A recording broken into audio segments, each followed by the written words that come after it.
السلفية هم من كانوا على مذهب السلف الصالح من الصحابة والتابعين.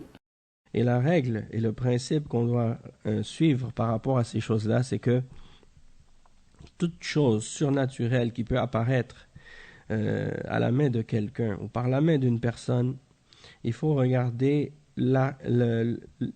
disons l'œuvre générale de cette personne, comment il est dans son comportement, dans ses actions, dans son adoration, dans sa religion en général.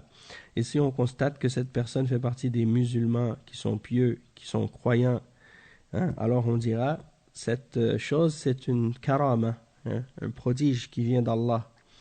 Toutefois, si la personne fait partie des ennemis d'Allah, parmi les menteurs, parmi les mécréants, les mouchriquins ou les hypocrites, hein, des gens qui pratiquent de la sorcellerie ou qui pratiquent des bid'ah ou du shirk, alors on dira dans ce cas-là que ces prodiges-là ne sont pas des prodiges en réalité, mais des ruses et des tours du shaitan. Hein, et donc, peu importe le point que ces tours-là peuvent atteindre, hein, peu importe à quel point ces tours-là peuvent être étranges et surprenants, ça reste des ruses du shaitan. Et donc, il ne faut pas être trompé par ce genre de ruses et par ce genre de tours. Et donc, si on prend cette règle et qu'on l'applique, c'est-à-dire que tout ce qui est surnaturel, on observe la personne qui les fait.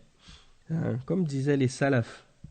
Hein, les salafs, ils disaient, si tu vois quelqu'un qui marche sur l'eau, qui vole dans les airs, si je vois ça, je ne vais rien prendre de cette personne tant que j'ai comparé ses actions au Coran et à la Sunna pour voir si ça correspond. Et si ça correspond, alhamdulillah. Mais si ça ne correspond pas, alors je n'ai rien à faire avec cette personne. Je ne vais rien prendre de cette personne.